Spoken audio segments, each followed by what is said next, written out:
I've received a few emails and letters from people who are like, I am a vampire and that's not how it is. And I'm like, okay, dude. Cheers, Nosferatu. Thank you so much. Thanks to that. I'm like, well, you know, I'm just guessing here.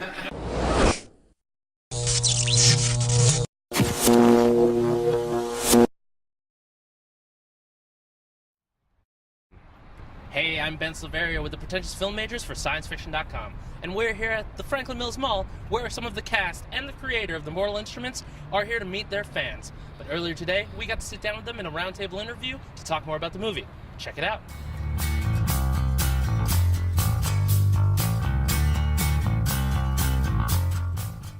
Should people read the book before they see the movie? What's that? I guess that's for me. I think we said, is that a question?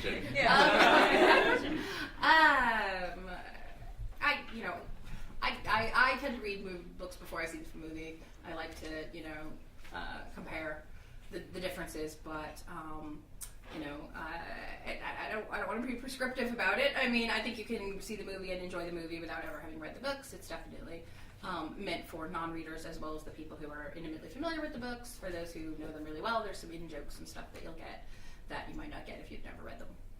Yeah, I think Harold was very adamant that this had to be Harold's our director, by the way.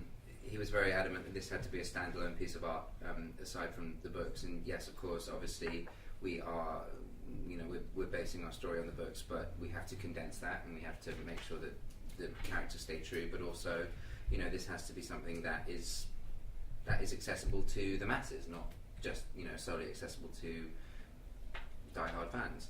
Also, for any audience member who is not aware of what's going on in the story, don't worry, because Clary asks 10 million questions every 5 minutes. So I really play a part as one of the audience in a way, because it's all happening through my eyes. And it's a world that I'm a part of that I don't know that I'm part of yet, and I don't understand things yet. So, like you said earlier, not to be expositional, but to invite new people into the series, I do act as that kind of person who is confused anyway as Clary and can clarify things for an audience member if they don't know what's going on. How hands-on were you with the adaptation process? They definitely invited me to be part of the process, to be very hands-on with the casting. I had a veto vote, which is very unusual. Like, I could say no to actors and whatnot. And I was very involved with, like, the production design and the look of the movie, and somewhat involved with the screenplay, although less so with the other aspects of the film. So I do feel like I know, the film pretty intimately, and that, they certainly, invited me to be part of it much more than they were required to. I have no legal, role as regards to this movie. I'm not a producer or anything like that. I remember a story that I think was Steve Kloves, who adapted all the Harry Potter books, mentioned when he was working on one of the scripts. He said, I think we're going to cut this little bit, and J.K. Rowling was like, no. When you get to book 7, you're going to want that there. So was there anything like that where you kind of said, you might want to add this back in? Well, there were a few things where I'd say you need to add this in, it's going to be really important later, or you can't cut this, it's going to be really important later. If you remove it, it'll backfire on you if there's a movie 2 and a movie 3, because you won't have laid that groundwork. Or there'd be stuff where I'd say you can't do this.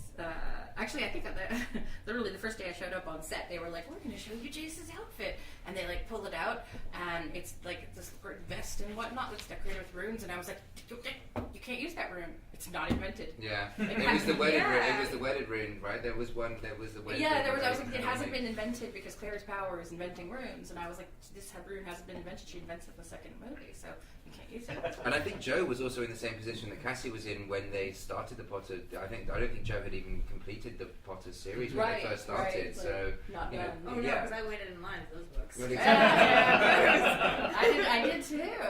So she's not done, and you have to kind of tell the screenwriter often. I'd be like, this is actually going to be important in books that aren't written yet. So I'm really thinking it put was that the back Dobby in. bit from Yeah, the earlier and books I think that Kloves they were like, we looking want to cut. cut that, Yeah. and she was like, no, it's going to be important later. So they're There was actually one thing that had been written where I was like, you can't do that because it'll blow up on you later. Like I was very like adamant, and they were like, okay, we had to like kind of restructure it. Mm-hmm. Well, I mentioned I tweeted yesterday how I was coming to interview all of you, and I don't think I've ever got so many responses before. Well, people are really excited about this movie, and so I was curious for each of you, what was the book to film adaptation that you were really excited for? That like you're like, I hope they don't mess this up. Or... Lord of the Rings. My favorite books, which are the people who actually Unique Features is Michael Shea and Bob Lynn, or Bob Shea and Michael Lynn. Bob Shea. Yes, I always mix their names up, but they were producers on Lord of the Rings, which is kind of why I sold them the rights, because I was like, well, they did that and they did a good job. So okay, they know fantasy. Harry Potter all the way. I wanted to be Hermione. I wanted to be Hermione so bad. But I think with that cast again, it was just I perfectly cast everything about it, like the depth of it, the feel of it, the production value, the magic, everything to me was exactly how I had planned it in my own head.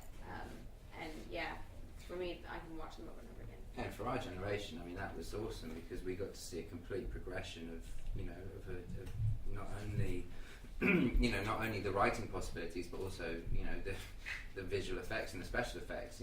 You watch the first movie. I mean, I remember when the first movie came out, I thought that was the fucking coolest thing that I'd ever seen in my life. and now I sit there watching the first movie and then watching the last movie and go, like, oh my god, they've done so much. Like there was so much. Like, it was insane. So that was really cool. I suppose for our generation to grow up with. My adaptation would have been On the Road. Kerouac's On the Road for me was a seminal novel. It was sort of the point in time, like, I love Salinger and like, I love to read, and I sort of never really got into American literature. I was very much sort of into Wordsworth and romanticism and all that kind of stuff. And then I read On the Road, and it was insane. So when they made the movie, I was like, oh my god, I either want to be a part of this or I hope that they do well. And it killed it. Like, they were great. It was an awesome film. Lily, I read that you were a fan of the series before you were cast as Clary. Do you think that helped you in preparing for the role, and what do you feel you have in common with the character? I definitely was a fan of the books before I was cast. I read the first one and then heard they were going to make it into a movie, so I sent every email out that I could. I called, I was like, how do I get involved? Who's producing it? Who's directing it? And it organically kind of happened that I got the movie. And so to play a literary heroine that I already felt like I knew pretty well was a total dream and a huge honor.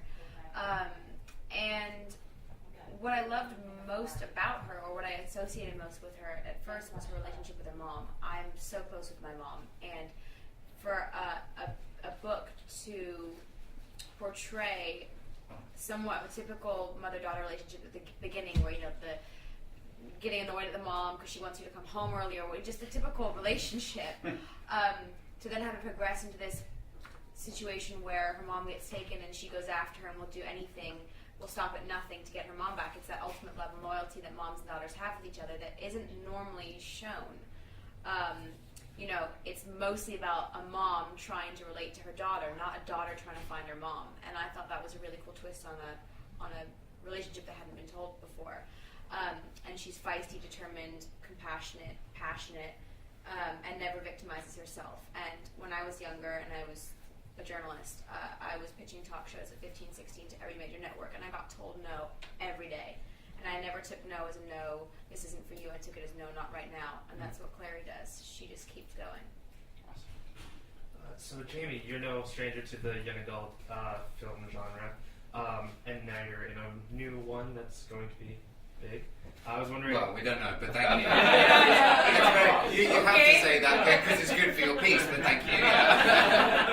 So I was wondering if there were any franchises out there right now that you'd like to conquer next after this one. Oh, that's a very, very loaded question, isn't it? So what casting directors do you Exactly. Hubbard, if you're listening, I suppose, I don't know, I did the pilot for Game of Thrones like many, many years ago. It was just before I did a TV show for the Stars Network called Camelot. They asked me to go back and rehash my role, but it was only 3 episodes, and I was like, look, I need to work. I need something that's going to keep me going over, because right now I'm basically probably on the streets, in a couple of months' time. So I needed something that would tie me over. So King Arthur. So King Arthur came along, and I was like, yeah, fuck it, whatever. I'll take that. I'll play, a historical figure and try my best. So what would I like to do next? I would love. This is going to sound really cheesy and probably slightly generic, but I'd love to just continue doing this right now. I'm stoked to be able to go to work. I'm stoked. I'm 24. Almost 25. I still find it ridiculous that I'm paid to do this. I'm happy if anyone wants to employ me. I have no career plan. There's no career plan for me. I just want to continue working, and no matter what it is that I do, I just want to get paid to do what it is that I love, because there is no chance in hell that I'm going to be a scientist or a mathematician. I suck at that. And if I'm your brain surgeon, if anybody needs brain surgery, don't employ me, please. Seriously.